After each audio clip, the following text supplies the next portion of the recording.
What's good, guys, and welcome to another episode of I'm your host, DJ Sienna Chanel, and we're going to work through the rasp regardless of what is going on today.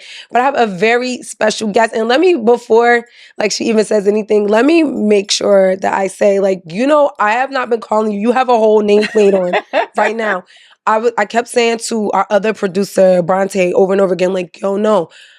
NJ sex therapist. That's literally all I keep saying. Mm-hmm. How about I didn't even know your first name? I just am calling you the NJ sex therapist. That's what most people do. And that's what you, I mean, that's what I go by. You go by that, right? So I answer to it. Yeah. So Chanta, the NJ sex therapist. Yes. So how are you? How are you feeling? Well, I'm excited to be here. Right? Your skin is glowy. Honey. Your skin's just glowy. Trying to match this fly. Girl, I'm trying. I feel like I don't know what I sound like a man today, but I'm working on it.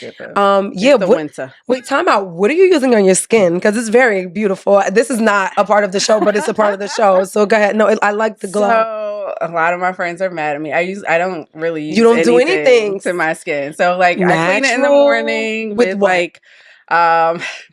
I'm a little embarrassed. No, say it. Come on. But I've been doing this since high school. Yeah. So I mix rubbing alcohol with an essential oil. So really? Into that month. Mm-hmm. And then, just clean it every morning. And then I do put on just regular lotion, like a Curel lotion. Are you kidding me? It. I've been doing it since high school. This woman is putting on regular ass, Eucerin lotion on her face. Are you kidding me? Yeah. I know any dermatologist in the building, they probably what? Right. And look how people my sisters, everybody trying to get me to do facials. I've never had a facial before. Really? I don't really like people touching my face. I get that. So, I'm always hesitant to get a facial. Wow. I kind of want to get one just to see if it'll make my skin any better. Mm-hmm. But, I try not to. But I don't really need it to be any better because I'm literally taking a Vino lotion and rubbing it on my face. I can't believe that. Are you serious? And it's weird because when I was in middle school, I had really dry skin. Oh, did which you? Is why my mom made me start using Curel lotion. Got it. Ever since then, my skin has been decent. That's some real man shit. I'm not even gonna lie. That you put do you know what I'm saying? You know how men they just boop, boop, boop. All right, I'm out of here. What? Yeah. But I also drink a lot of water. Yes. Water, yes. So it helps. Yeah. I'm sure. So I don't know. I'm gonna try your rubbing alcohol and essential oil thing. No, I am. I'm gonna at least try it. Okay. And then I'll let you know. Hopefully next time y'all see a nice perfect glow like yours. Wow, that's nice. So, Chanta, our NJ sex therapist, I did want to talk to you, I think, a little bit more. I don't want to be all weird and serious now, but I think our audience wants to get and dig a little bit deeper.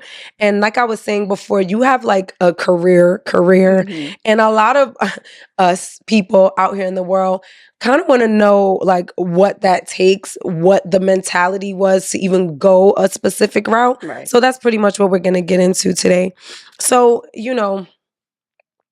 life, I wonder, will it take us under? I don't know. I'm sorry, I'm just quoting rappers. Y'all know I'm a DJ, so I can't help it when I say certain words. But everything is a song. It really is. I get it. You're one of those people too? Yes. Yo, I'm totally Every phrase somebody says, I can figure out a song that matches it. And I'm like, I knew you were a girl of my own heart. My best friend despises that I do that because we're on the phone all the time and I'm just always, any word he says, I'm like, I'll sing a song or rap some lyrics. And he's like, you're doing the most. Because I don't do it out loud, right? Okay. I do it in my head and I'll mumble it a little bit and people are like, what did you say? That's my sister. My sister mumbles it. That's it. My sister mumbles it. So, where are you right now, I would say, in I don't want to say generally in life, but there's always been, and I'll say even more so with Black folk right now, a little bit more emphasis on the spiritual, the mental, the emotional, health that we're in at this point. Right.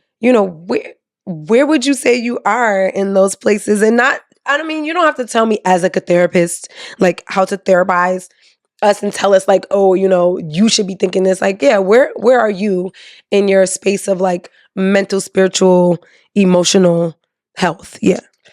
I'm all over the place, honestly. Good to know when a Right? therapist says they're all over the place in a certain thing. So thank you. Therapists are human too. Yes. Please remember that. Yes. We often have our own therapists. I was about to say, do you have a therapist yourself? I keep one on call. Yeah. So whenever I'm like, shit, this is hitting a fan right now. I need Yeah. somebody to talk to. I have a therapist who I know I can go to and I know I can trust. But at this moment in my life, because I am somewhat newly single, I am just really You're single together, Chanta? Oh my God. Okay, go ahead. I'm really exploring like my own emotional health, you know, getting back to the things that I like, that I enjoy doing, and really just being pleasure focused. So whatever that means for me. No, what does that mean? Right? Okay, yes, being pleasure focused is that something you're like taking into account in like a spiritual, mental, emotional way? Because I start to like, I compartmentalize things a lot. And I don't know if that's good, bad, or in between. I'm about to go back to therapy myself. So hopefully someone will be able to work that out with me. But like, yeah, are you like pleasure focused in each of those areas? Are you just saying like in general? In each of those areas, I am pleasure focused. So what brings me pleasure in my career? What brings me pleasure in the relationships that I want to form with people, whether they be friendships, family, or significant other, whatever. What brings me pleasure in terms of my spiritual journey? So I don't really consider myself religious, even though I grew up in the Black church.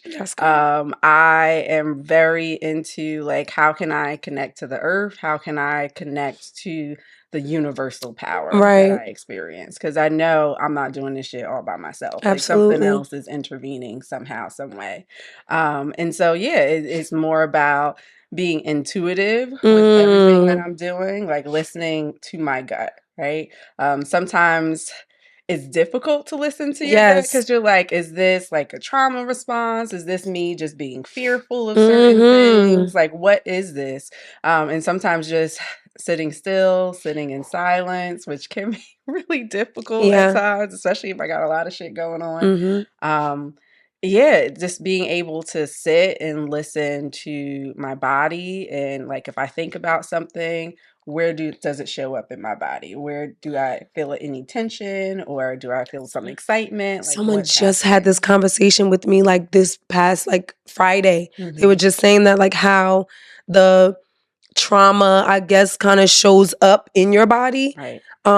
Is there like a connection? Like, say, all right, something's happening and I'm having stomach pain or something like that. Like, what do you do? What do you notice? Like, how do you come out of that? So there's a huge connection between what's happening to us on the outside and what's going on internally in our body, right? So especially with traumatic experiences, whatever we were feeling in our body in that moment that the trauma had happened, we tend to hold on to that. Our body tends to remember that situation, and it literally gets stuck in the back of our brain to where we can't let it go. So anytime you start to feel those same sensations again in your body, or some type of same experience happens, you're like, oh shit, like, nope, this can't happen again. We're going to do everything we can to get out of that, or to limit our exposure to that in some way. Yeah. So you mentioned that you weren't religious, but you're like spiritual. Yeah. What does like do you have like a regimen or regime of like spiritual things that you're doing? Don't laugh. Like, I used to. I'm laughing because I used to be really good at it. And for a significant amount of time, I stopped, right? And now I'm slowly trying why to do you get think back you into stopped? it. I stopped because there was a lot of things going on in my relationship at the time that I needed to focus on. And I'm a believer in, like, we can't focus on more than four major things in our lives at a time. Okay, right? I like that. So, like, if my relationship is doing something and I got work shit and I got family shit and like I got health shit, the spiritual stuff, sadly, unfortunately, took a back seat. Yeah, took a back seat, right? And so I'm at a point where now I can shift that back into, that 4 cycle that I have going on. So how long have you been newly single? I have a whole, if y'all gonna see me looking at this phone, because I have a whole list of things. You see, I got a whole list of stuff we gonna talk about.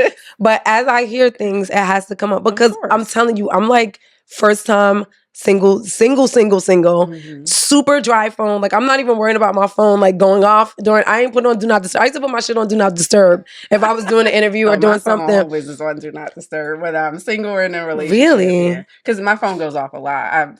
I run a whole business. Yeah. So people call me for sometimes nonsense, but I sometimes get clients calling me. That's true. Like so, it's just. That's true. Well, I don't run a business like you run a business, so the only people that would be blowing me up are like these men.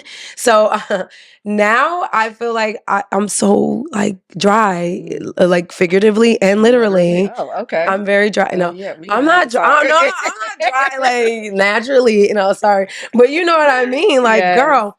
So yeah, how long have you been like single? If you don't mind sharing. It's going on 2 years now. Yeah.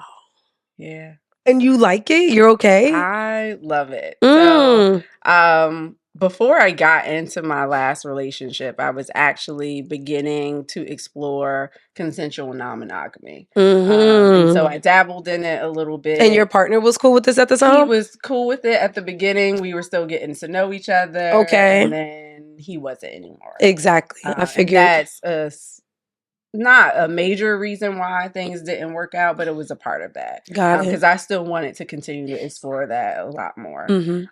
So afterwards, I was just like, well, I'm going to start to explore this. And I realized like I am a non-monogamous person. Right? I wouldn't necessarily say that I'm polyamorous at this point, or actually in any other label than. I was about to say, how do you even feel about these labels? Because I feel like this, so I can't really say the relationship like labels really. I deal with that. My label issues are always when it comes to like food and shit. Like I hate. Like, oh, I'm vegan. Oh, I'm this kind of vegan. I'm vegetarian. I know I'm pescatarian. No, I'm omnivore. Like, whatever all of that shit is.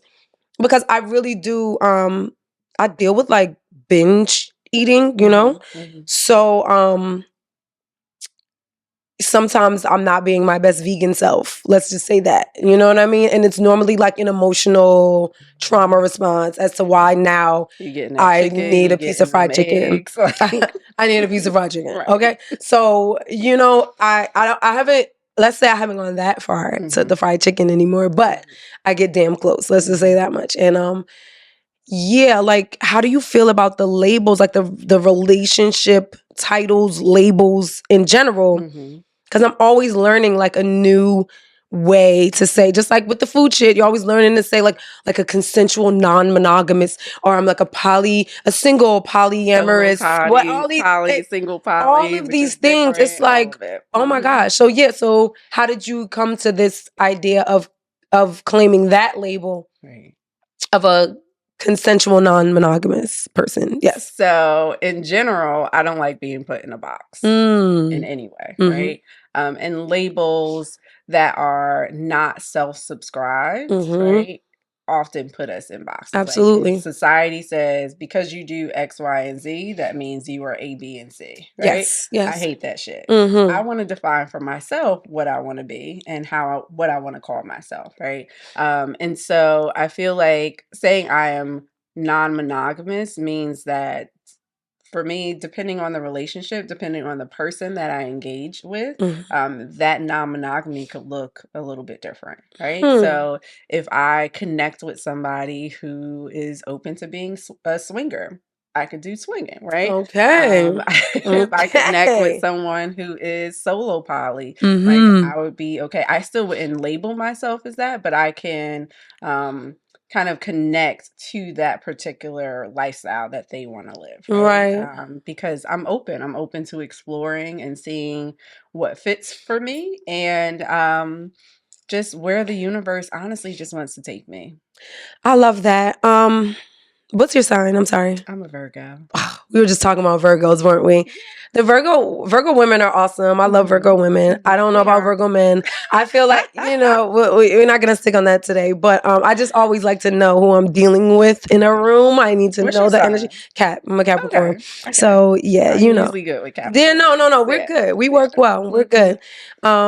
I don't really know anybody that doesn't get along with a Capricorn, though. Like, we're kind of like either hot or cold with people. You know how it is.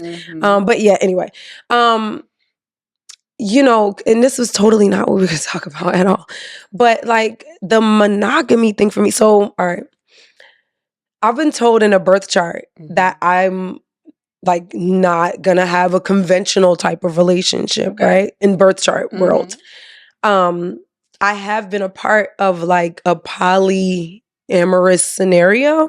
And I feel like if I had to put a label on myself, which we said we don't want to do already, during that time, it would be like I'm like a solo poly. Because I don't want to be a part of like whatever else y'all are doing over there. Like I'm cool with you being over there. Like do that. But I still want whatever me and the gentleman or whatever whatever our relationship is, I want that to be kind of separate. I don't want to be like in the midst of whatever your family thing is. Like I don't want that. You don't want your lives to really be intertwined. Exactly. Like, that, right? Like you have your relationship, you have, your household. Exactly. He has his household. Exactly. And you're good. Exactly. Like I'm okay with that. And I recently, so this is so good. We're talking about being single right now. And one of the reasons I'm single is because I kind of started feeling like, maybe this isn't really what I want any longer. And even that, like, how do you feel about, like, is it okay for a person to change their mind, obviously, from being like, okay, I'm in this poly scenario and I've been doing this for however long. And then I'm saying like, I don't think I want to do this anymore. Like, I'm sure it's okay. But yeah, from a sex therapist perspective, is that okay to say like, I don't want to be a part of this anymore? So sexuality is fluid, right? And so it's going to ebb and flow. It's going to change based off of your current needs and what's going on in your life, right? That part. And so if at one point a polyamorous relationship worked for you, right? You enjoyed it, you had fun, or maybe you didn't enjoy it, right. And it just wasn't suitable for you. It's okay to say, okay, let me shift gears a little bit and explore a dynamic that fits me right now, right? Because just as, our relationship dynamics may change, our personality changes on some level, right? It's not going to be a big change in personality, but some things shift. But, you grow as you learn and experience other things. Like it creates a new perspective for you. And then now there might be a value realignment that has to happen. Definitely. Yeah, because that's exactly what happened for me. Like I'm in a different situation in my life, and I realized like, I need somebody that wants to kind of lock in a little differently with me, and I also want to lock in with him in that particular way. And the poly scenario at the time was not really serving that for me. But what I will say, and I don't know, I'm sure you probably heard it, everything under the sun. But what I will say is like monogamy, I was afraid of going back to saying like, okay, I think I want to be monogamous again or whatever, because monogamy tends to bring out some kind of nasty behaviors for me. And what I'll say those are normally are like insecurities, jealousy, possessiveness. That's what monogamy, that's kind of what I feel when I'm monogamous. When I was in a poly scenario, my brain had this different understanding, like he's not mine. Like I can do what I want to do, he can do what he wants to do. So like I didn't feel so much of that. Like it was definitely an ebb and flow. Like sometimes we definitely had to have like real sit down conversations of like, I'm feeling away. Like I kind of want a little more emotion from you. Like we had that. But at the same time, so that's been kind of my fear about even saying or feeling like I would like to go back to a monogamous scenario. Do you find that that's those emotions that I said or behaviors that I mentioned, jealousy, insecurity, possessiveness, are more to the forefront in monogamy than in polyamory. So I love this and that whole explanation you gave, right? Because I'm actually doing a workshop, a webinar coming up, particularly about designing your own relationships, even in monogamy, right? Really? Whether you're in a monogamous or non-monogamous relationship. Okay. Really understanding that relationships can be what you need them to be and what you want them to be, as long as you and whoever is involved in that dynamic and that relationship or a partnership, as I like to call it, agree on the terms of your relationship. So I'm trying not to therapize. No, do it. That's why we want you here. People don't like that. But I really I already feel like you're gonna like release me from some things today. I do. As soon as you sat down, I was like, okay, girl, just I'm gonna stick to the script kind of, but I'm already off script in the first few minutes. So go ahead, continue, please. So I really want you to consider what was keeping you from using those same wonderful skills that you developed in a poly relationship into this monogamous relationship. It just starts to make me feel, you know what, let's say this. It's the fact that maybe the time, the energy that you put into the relationship with like a person that is like me and you, and we're locked in and we're going to do this. Investment. Right. Maybe it's that. I mean, because again, I didn't really go to like, from like, okay, solo poly to now I'm in a monogamous relationship. I was like solo poly, dealing in that. Then I started, kind of seeing somebody else. And then, it brought up a lot of the monogamous feelings with this other person. I started feeling like, well, damn, I kind of want to. Where does that come from? Who taught you about monogamy? Girl, the world, society. Right. And so that's what they want you to think monogamy has to look like. But that shit don't have to look like that. You can really talk to your partner and explore, okay, how do we still want to be our individual selves while also having this committed relationship with each other, committed and, just monogamous, only the two of us. Yeah. Or, if the two of you negotiate and agree, like, maybe every once in a while we can do something together that isn't just, and be a more monogamish. Monogamish. There's another title for us. We are monogamish. I'm not mad at that. Right? Really, I don't know. Like this, because honestly, jealousy, insecurities, all that shit still comes up in non-monogamous relationships. It does.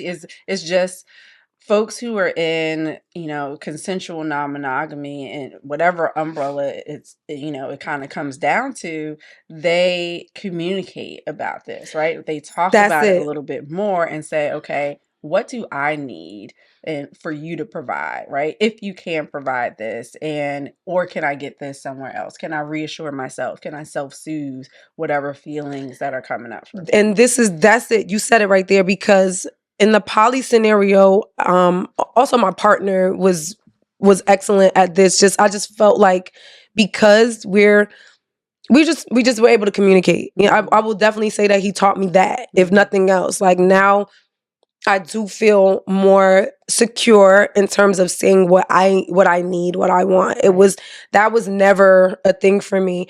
I'm definitely a bit of a pleaser, and definitely like the more submissive in like a romantic relationship scenario. Okay. So yeah, just me being able to articulate what I want, how I'm feeling, without the emotion and the, stomping off, or I'm not talking to you, or nothing wrong with a little emotion, right? I don't know. That's where it's hard for me, though. That's where the emotion and logic can kind of intertwine. And that partner I was with in the solo poly scenario, he is 100% logical, like 99.9% logical, but that like small point. Don't bring no emotion thing is very difficult. Yeah, it was very difficult for him, or like he just didn't. It's not logical. Like basically, that was his answer for everything. It was just like, well, that's not really logical. And I agree, because I can be very logical as well. But like I said, when those emotions start to stir up, that's when I guess I'm becoming a little bit more emotional. But this was the first time I was able to really say, like, okay, I'm feeling like this right now, or I need a little bit more of this from you, because I know that he would only understand if I explain, if I communicate like what I'm feeling. If I'm just acting out, how we tend to do. Sorry, ladies, but we do. You know what I mean? Like he didn't understand that, or he would just knock it all away and be like, what's really going on? Like, what are you really trying to say here? And So I'm that grateful. self-reflection piece for you had to increase because he wasn't having that like stomping tantrum. Right. And that's so it was difficult for me, because that's how I've moved in all of my previous relationships. Is like, I'm gonna pout, I'm gonna have an attitude, I'm not calling responding. you for a week. Right, exactly. We're not whatever, you know. So yeah, that's very interesting. But I don't know if the monogamy thing is really what I want. I just know that I want to build something with someone now. And I'm not saying that you can't do that in a poly scenario, because obviously you can. But I do, I think I'm missing like commitment. And that has been like me committing to myself in ways. I think that is really where the energy is coming from, more than like me committing to someone else or someone committing to me. I think it's been more about like the commitment I've been doing or giving to myself. Right. Yeah. So what does commitment look like for you to give to yourself and for another partner to provide for you? Because commitment can happen, and regardless of what dynamic you have, right? Yeah. You could be committed to someone who has 2 or 3 other partners. Yeah, and they could be committed to you. And I think, and we were. I will say that I think that I was. Well, I know that I was, and I know that he was, but he also had other people, and I would occasionally have, friendships. We'll say that much, right? We'll just leave it at that. So situationships. Yeah, situationships. I haven't been able to get out of the situationship realm. How do you break through situationships with just a lifestyle of situationships? Because I'll say that's pretty much been my lifestyle for quite some time. Right. I mean, a big part of that is going to be you wanting to break through, right? So stop putting everything on me. Being consistent. Because I want to put it on them, on the men. Like, it's your fault that I'm in this situationship, because I'm sure they told you what it was that's when the difference. Y'all first started talking. Right? We talked about this on the last episode. When do you do that? Well, what is this conversation? I don't say the what is this thing. I'll normally say like, well, what do you want? What are you looking for? I don't say so what is this onto them. Yeah, because I want to know what they want. Okay. You know what I mean? Because I really am. And again, this is like maybe the pleaser in me. You know what I mean? Like if a guy says, okay, well, I want a poly scenario, I then look at myself and say, well, like, can I deal with this logically, is this what emotionally with this person? You know what I mean? Because sometimes, and I don't know if this is okay or not, but like some men, I'm willing to do that work with. Other men, I'm like, nah, nigga, you locked down. Like, sorry, your husband material. I want to be with you, and you're gonna be with me. I don't care what you're talking about. So normally, that's why I ask them, like, what is it that you want? And then I'll kind of feel out where I am on that spectrum of being like, okay, I can deal with that, or no, I can't deal with this with you. So yeah, when do you ask those questions, or how do you ask it, or like, if that makes sense? For the relationships that I'm personally in, I tend to have this conversation at several points through what we're working through, right? So even on that first date, it's kind of like, hey, what are you looking for right now? You know, what? That's not too forward, you think?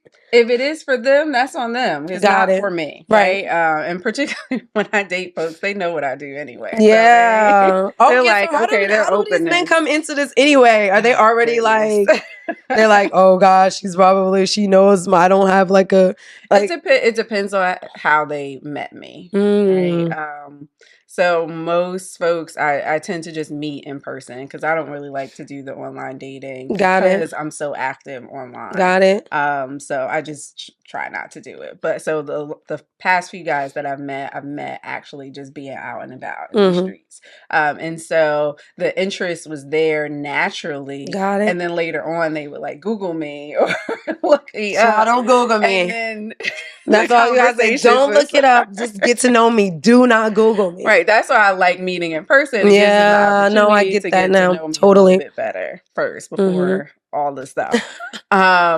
And then after, like, I'm just really a lot more straightforward in terms of, like, I don't like my time being wasted, and I don't want you to waste your time either. Right. So if this isn't a good fit, if we aren't aligned in our values in the same way, then there's no need to proceed. And so one of the first few days, first, second, third, I'm talking about, okay, what are you looking for in terms of like dating, talking to people? And it's just a good, common, regular conversation. Right. And then as we start to spend more time with each other, things like that, I'll start to just lay out some of my boundaries. And then that also brings out a lot of conversation, because I'm not a big texter. So like I can go hours and hours in between responding back to folks. Sometimes days, depending on my schedule, right? Because I just get busy. And if I don't have the emotional capacity to respond back to someone, I just won't, right? Got it. Because that's I don't so like mature of you, responsible of you, because I always feel like obligated to respond. I used to as well. I feel very obligated to respond to everybody, really. But then, like, especially a guy like I'm talking to, seeing or whatever, like, yeah, I feel like if I missed it, I feel like bad. Like, oh, I don't want him to think I'm not paying attention. And that's I don't know set him. that boundary. Like, I let them know this is a boundary of mine ahead of time, so they don't feel some type of way. Because in my last relationship, like, my partner would text me and I would be in with a client or something, so I don't respond back, and then it was a big issue. Really? Right? Like, how could you not answer your phone? Like, I'm calling, like, I'm in session. Like, I'm not gonna I can't do that right now, right? Like, they paid for this time. Right, like, right. And so, like, that's why I talk about, okay, I am not owed anybody else's time, so I don't want them to feel like they're owed my time. Like, they can just have my time whenever they want to. So talking about that often leads to another conversation about, okay, what are you looking for? How are you trying to date? Like, how are you moving forward? And yeah, I think it can be an ongoing conversation based off of where you're at in the dynamic, like how much time you've spent together, what you're actually looking for in terms of relationship. Because if you want to lock somebody down and be like, we boyfriend girlfriend or girlfriend, we go together real bad. Thank you, real bad. Okay? Thank you, Karesha. Yes, exactly. So, like, you gotta have those conversations. Think about like the Karesha and Diddy scenario really quickly. She's saying like, oh, we go together real bad. And he's also saying like wonderful things about her. He never talks down about her. But then yet he just had another baby with another woman. And obviously, we don't know if they talked about that. Yeah, I'm sure. I feel like I'm sure he had said like this woman is pregnant, or I'm still seeing other people. And she could be dead worth seeing other people too. Exactly. Like, you don't know their private lives. So I'm gonna be real. Like, this is like super real now, and still way off the subject. Like, a lot of my growth in the poly lifestyle was because I am like, I think because of my jealousy a little bit from saying like, all right, well, you're seeing other people, so all right, okay, what you do is what we do. So you want to see other people, so I'm going to see other people. And I do think I'm saying the truth for myself. I do think like in the beginning, it was more about like, I just ain't about to be out here like being with you only and you out here seeing other people. Like, no. I ain't trying to be no simp. Exactly. Like, I'm just doing what I'm with you. I'm only for you. I'm only having sex with you. I'm only interacting with you. And then you're still doing everything else. And it ended up like that anyway. Because I didn't really want to like be out here having sex with this one, that one. That's not what you value. Right. What you were trying to present, like you valued this. Yeah. Because you liked this dynamic. You liked being connected to this person. Exactly. And it made a lot of those emotions, like I had to really confront them. And I feel like because I know what I signed up for, it made me like, all right, shut up, or don't text about this right now. Like, really look at it logically, womp womp, and say like, okay, you understand what this relationship is. So I always feel like, I kind of feel like, how dare you like bring these type of feelings and emotions to the relationship when you already knew what you signed up for. So like, I do think that, that's why I said, like, the poly scenario, it taught me a lot. I don't know, sorry for my congestion as well. Like, I don't know if I can keep the same habits or behaviors up in monogamy. I don't know. Even though I say I kind of want that now, I don't know. And I don't like that person. It takes work. That's the thing. Like, I know, like, I like the person I am better in a poly scenario, but yet I do think I want monogamy. So how do you, how you're saying it takes work. You're right. So how do you do that work, or what does that work look like? It may look like going back to therapy. It may look like going to couples therapy, right? To just lay a good foundation, have, this unbiased third party talking to you and helping you really figure out, okay, how can we make this work? Because a lot of our ideals about, of course, monogamy is socialized in us, right? It is. We are taught it should look a certain way. Yeah. And everybody likes to add the word toxic to things that don't work. Yeah.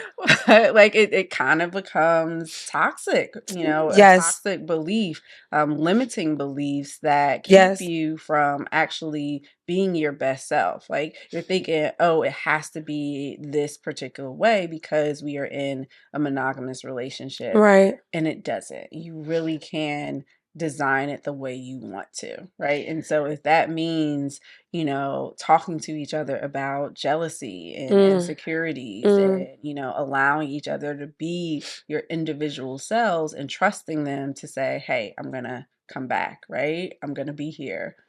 This is us. We in this together, right? Also thinking about your attachment style, right? So attachment style. Tell us more about that. Obviously, I know about like your attachments or what have you, but what do you mean by attachment style? So attachment styles, they did a lot of research with young babies, right? And their attachment to their primary caregiver. So they did this experiment called the strange situation experiment, where they would have babies in a room and the mother or the primary caregiver was in the room with them, and then tried different scenarios where the mom either left them alone by themselves or left them with a stranger or something to that effect, and tried to figure out, okay, now how is the baby going to respond when the primary caregiver comes back into the room? And so based off of that, they kind of developed what the attachment styles were. Got it. I think there's like 4 or 5 of them in total, but it kind of connects to now adulthood, right? Absolutely, I'm sure. It can sometimes predict how we interact with, our relationships as adults based off of what our attachment style was when we were younger, right? And so you have these adult attachment styles that impact, whether you are not going to make any connections with folks at all, if you are going to be anxious about, your partner and allowing them to go out and or texting them 100 times while they're out, all these different things. Or do you have a more secure attachment where you okay, we're both individual people, we can move on our own and then come back together and still be a solid unit, right?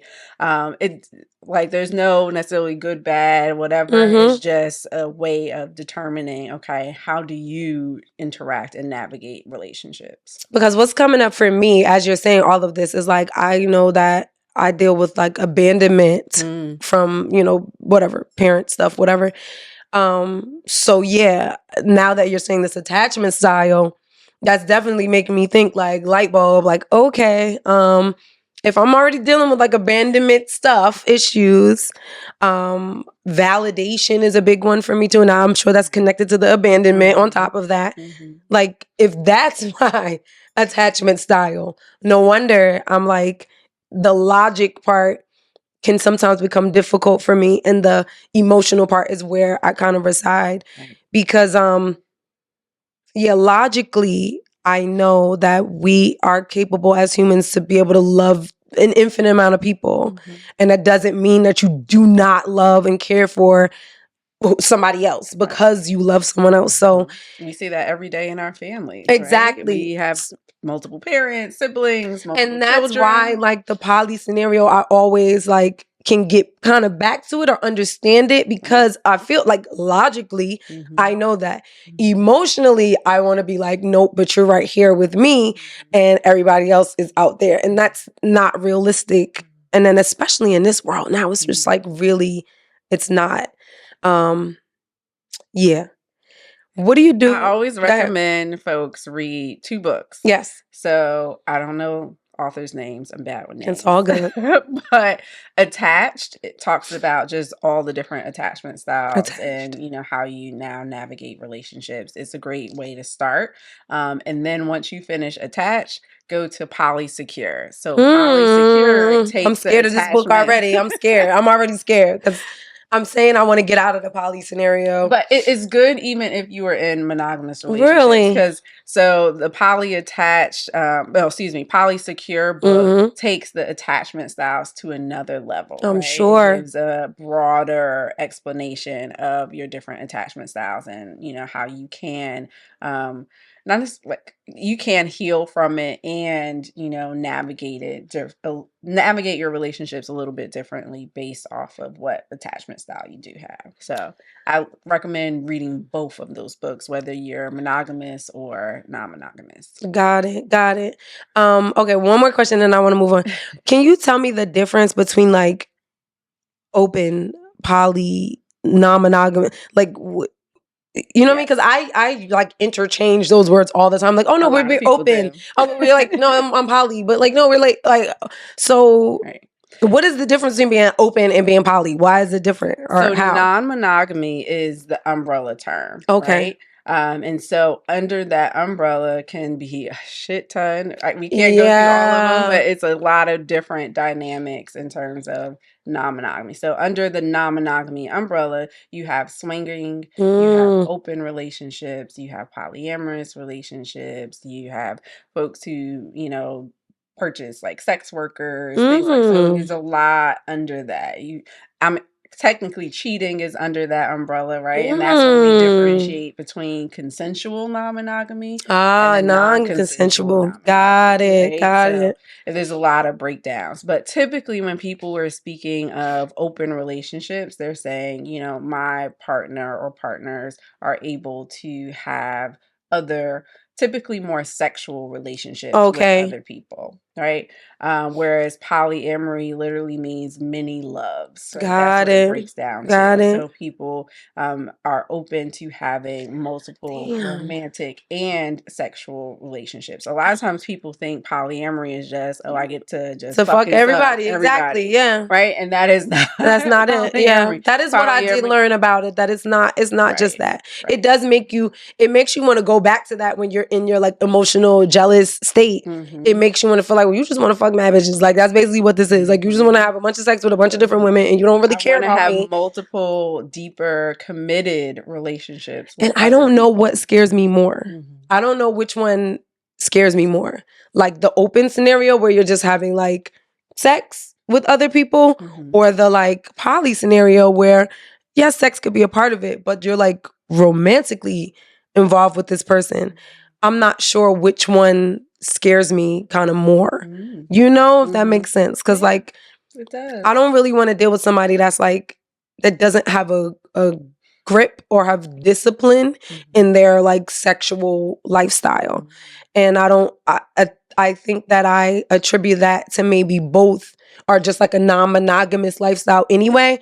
I do kind of in the back of my mind attribute it to just you like lacking discipline.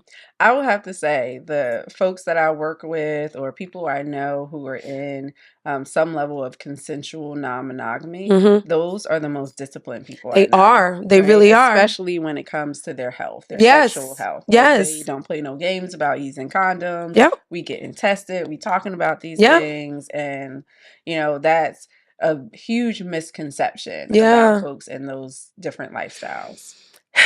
So what do you do? We're going to switch gears a little bit because I want to get back on on what we're supposed to be talking about. Right. I see you, Bronte, in the back of my mind. She's one of my producers.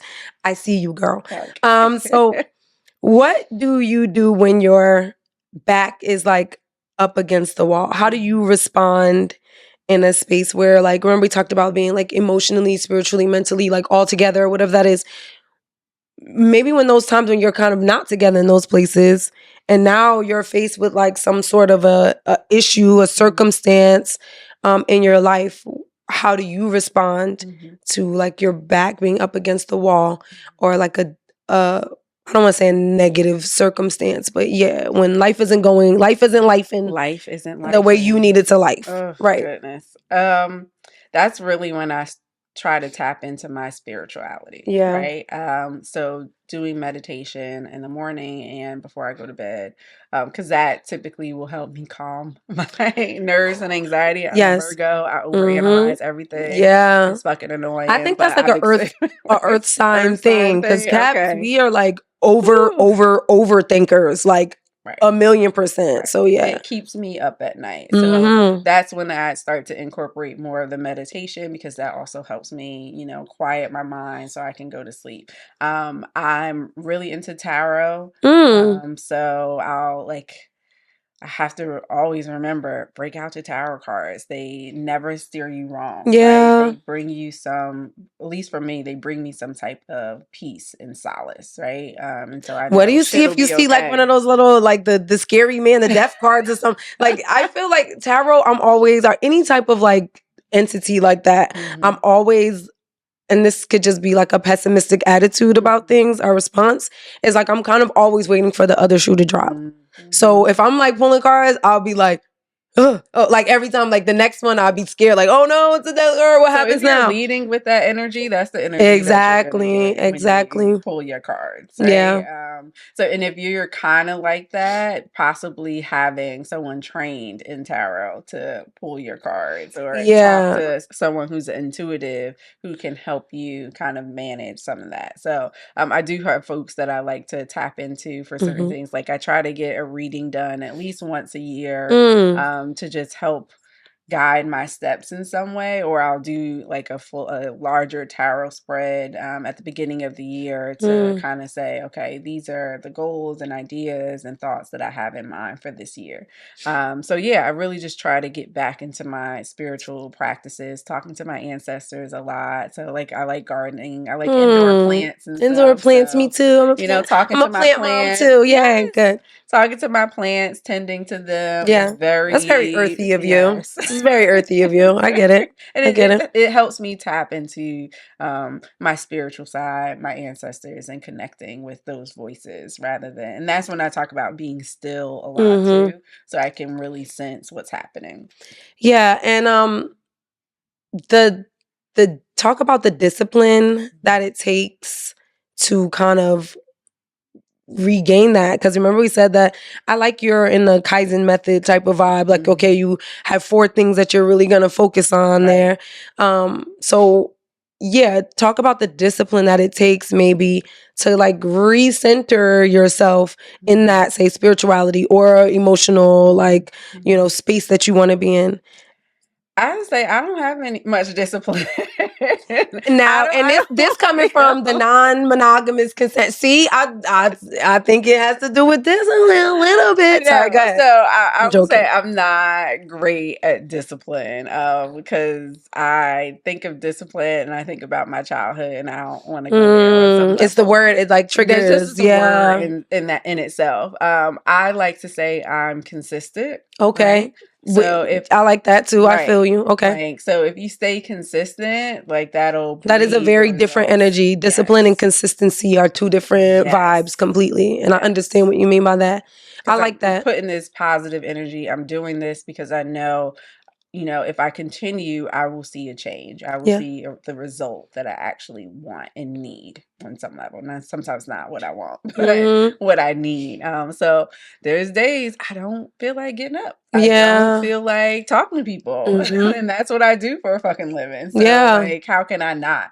And I'm just saying, okay, I'm just going to be consistent. I go through a routine. Like I have a routine set. And even if I don't want to do it, I'm going through this routine because this is how I keep that structure in order. Because if not, my ass will be in the bed. I'll be eating my popcorn and watching TV, and everything else around me is falling apart and it's just like, fuck. So I'm going to just stay consistent.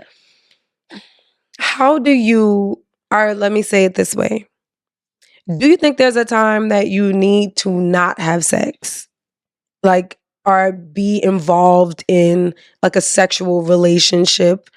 With yourself and or with a partner or partners. Is that ever a part of like discipline or consistency, I guess? It depends on, what that ultimate goal is for you. What are you striving to align for yourself, right? I mean, sometimes being in any type of sexual relationship, whether it's with yourself or somebody else, could, be hindering you from seeing clearly about certain things. Now, I wouldn't say that, this is for all people, like sex clouds people's judgment at all times. Right. And if you know yourself, if you're really reflecting on yourself, you know what can kind of get in the way of you achieving certain goals, right? Yeah. So for me, sex is a creative process for me. It's very spiritual for me to either have sex with myself or sex with somebody else. Right. Because I'm thinking about the energy exchanges that's happening, right? And I'm big on having sex with people who have really good energy. Absolutely. And, I want to be able to connect with that and also feed into that. Like, I don't want to have sex with somebody who's going to suck my energy and dry. Right. And so, sex is a very creative process for me. Whereas other people, they hold on to that energy and, sometimes it's not the best energy that they're holding on to. Yeah. So, I mean, because I hear, people say, women particularly say, well, I guess men say so, people, like, you need a time in your life when you're like not, you got to take a break, like no sex, no whatever, relationship, whatever. Like, we've been talking about being single now, and I'm freshly single, and I have no sex, so. I love that. I had no sex. And she ran down that damn thing. I feel her right now. That's hilarious. I feel her. You know what I mean? So is it like, in that case, maybe you are on like a spiritual journey, or like for me, I'll say, right now, I won't say that, because I feed into that Kaizen method of like, let's figure out these 4 areas and like work through those. Right. But like, I'm more on a financial quest, on a stability type of quest. You know what I mean?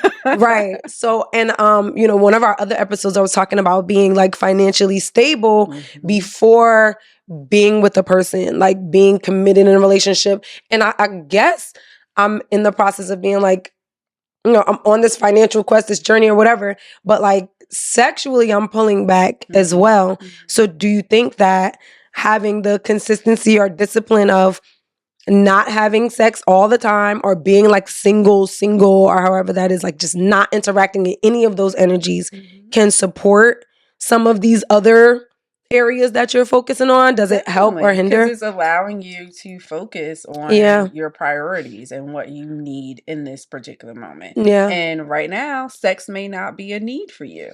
And that's well, it's a need. It's a want. I feel you. No, I'll be real. It's a want more than a need. Depending on what book you read, sex is a basic human need. Yes. Like, it's on the bottom rung of the Maslow's hierarchy of needs. Really? Yes. Sex is. First, depending on how you interpret it, yes, right? Some people believe, nope, it's not. Some people believe, yes, it is.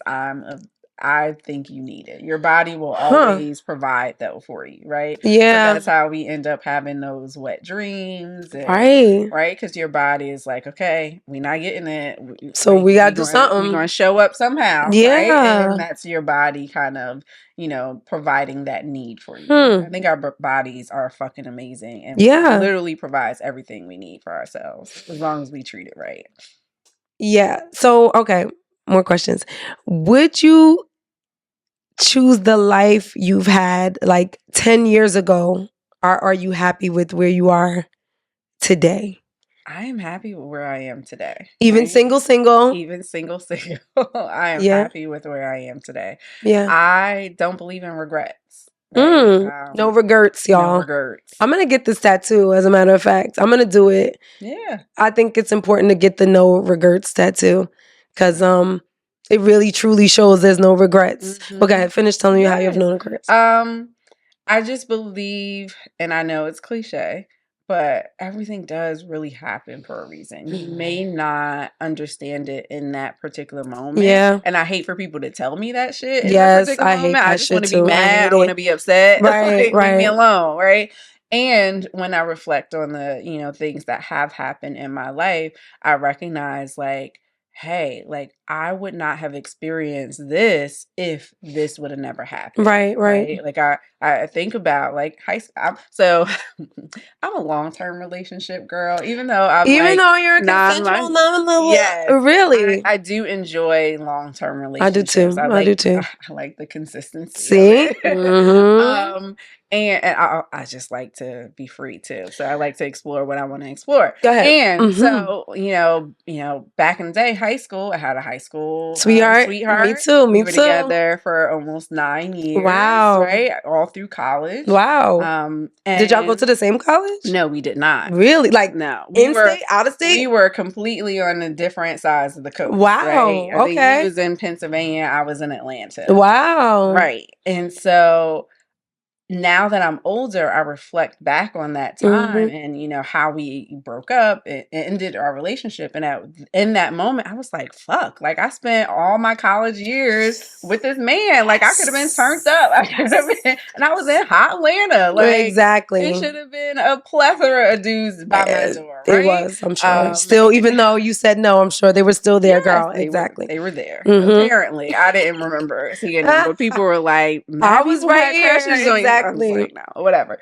But yeah, like I feel like if I, wouldn't have had that experience, I really would have been thought and bopping in them streets. I feel the same. And I don't know how my life would have turned out if I was thought and bopping. Like I wouldn't have graduated with a 3.9 GPA. I mean, globe-ish. Okay, all right.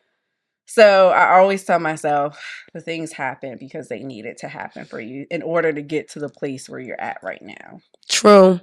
I feel the same way about myself, about like the thought and part, but I did the different way. I had a baby. So like with my like relationship, I think I always say that I do believe that my son kind of saved my life because my mindset was in a very different place than being somebody's mama. I was about to be like, okay, I'm in Atlanta. I'm about to get these ass shots and I'm about to just make some money. And it's just about to be how I'm living my life. I truly didn't want children. Like I didn't want children. I didn't want any of that. It wasn't until I had my son that I was then like, okay, I want more commitment. I want more children, all of that. So I understand. Align. Yeah. So you think, it's definitely better now. You're saying do you believe that things are? You just said like you think everything happens for a reason. So you think it's like your life is better now than 10 years ago, or it's like, or you just think it's just different? I think it's different, and I'm enjoying my life right now. I'm super happy. Right. How do you deal with when the same scenario comes up in your life, like multiple, like over and over again? Because I tend to do that. I'm definitely a person that's like, all right, boom, I'm talking for like I'm doing something, and then it's like, wait, I've experienced this already. I've done this, not even on no like deja vu type of vibe, but like literally like I've done this. I've been through this scenario, this cycle before. Like, how do you get out? Does that happen to you? Do you recognize that? Oh, it happens. Yeah. Literally, like the whole relationship stuff, the way my high school sweetheart relationship ended and what I did after that relationship was the same thing. The same thing. For this most previous relationship. Really? How it ended and what I did afterwards, right? And so not gonna get into specifics. No. I was, did you see the glimmer in my eye? Like, well, what was that? I was ready to say it. I was ready to go. But I was just like, okay, Chanta, what are you doing? Right? I really had to look inside myself and say, like, what are these patterns that are happening for you? Yeah. What are you seeking? What are you looking for in, these type of dynamics? I went back to therapy, right, during that time too, so I could really reflect on, like, what was I doing to kind of create these patterns happening? So, Yeah, that's how I usually, just a lot of self-reflection, a lot of journaling. I'm a big journaler. I always look at, okay, what did I learn from this relationship? What do I want to take into the next relationship? Like all that. All right, because I know we got to get out of here. I'm going to just give you these last little things. I think this is probably the best one. Like, what do you do? But we know your career as this NJ sex therapist, and you're going to tell everybody how they can get to you before we get out of here. But like, what's something that you do on the side, like no matter what the industry is, regardless of like what your career is there something that you kind of still do that's like maybe a passion of yours that you still do regardless, and you would do it whether you had this career or any other? I'm big on community service. That has been instilled in me since I was a little kid growing up in church. Like we always did community service. The college I went to, Spelman College, was big HBCU, shout out, right? Community service. And so that has always stuck with me. So I'm in a sorority now. What sorority? Shout them out. I don't know if they want me. No. Oh, my bad. You can edit that out. My bad. She's not in the sorority. She do stuff. Go ahead. I'm also I sit on the board for a nonprofit that's based, it's kind of career related because it's sexuality education for young people. But I've always had a passion for supporting and helping young people just in general. So that, and then I love fucking dancing. Like, really? I just enjoy. You like a dancer like that? Like, I'm not a professional. No, but I mean, like, yeah. But yes, I love trying all different types of dance. That's so cool. I've done like belly dancing. I like belly dancing. It's fun. It is fun. It is. It's a lot of fun. It helps you with your hips, girl. Right. Yeah, just a little bit. Zumba instructor for a significant amount of time. So yeah, I love dance. Like, that's what's up. I wish in my head I was a professional dancer, but maybe in another lifetime. Got it. And so it's sex. You'll say that sex therapy is your like passion. Like this is it. Yeah. So all aspects of it, I fucking love it. Yeah, we can tell. She got a glimmer in her eyes, y'all. I don't know how people do you do this therapizing with men too? Because I'm sure they be like, I don't know, my sex therapist is giving. Yeah, so. That's a Virgo thing, I think. I think it's a Virgo thing. I do not seduce my clients. She's putting it out there. She's putting it out there. So we're gonna have to get you back on here, Chanta, so you can teach us all how to seduce. I feel like that was something that Anya, the passionologist, was trying to teach me once before, because I don't think I'm like seductive in that way. Girl, I don't know how to do it. You'd be surprised. I feel like, I'm always probably like just comes naturally for you. Because eye contact by itself is a big seduction tool. It is. And I could do that. So, all right, we'll work on that. All right, Chanta, thank you so much for joining us today. I know we got to get out of here. Just please tell everybody where they can find you, if they need therapy, what insurance you take. No, I'm joking. No. But right, exactly. But tell them now, yeah. So the best way to find me is on my website, bluewellnesscenter.com. You can also find me on Instagram. I'm super active, NJ_sex therapist. I am accepting clients, and my intern is also accepting clients who I am supervising. We don't take insurance, but we can work with folks. All right. But yeah, those are the best way to find me. We love it. Thank you so much, Chanta. Thank you for humoring me on all of those other questions that had nothing to do. I absolutely loved it. Thank you. I'm grateful. Thank you so much, y'all. So make sure you like, comment, subscribe. If you have any questions for Chanta, our NJ sex therapist, holler at her. Definitely know how to get her now. If you have any questions, you want to say anything about the show, if you want to be on the show, all that good stuff, just hit me up right there. We're on YouTube. Check us out on Instagram. Check us out on Facebook. I'm DJ Sienna Chanel. Appreciate you, Bronte. And one more shout out to producers, Edge. Thank you so much for this space. Super dope time. And see y'all next time. Peace.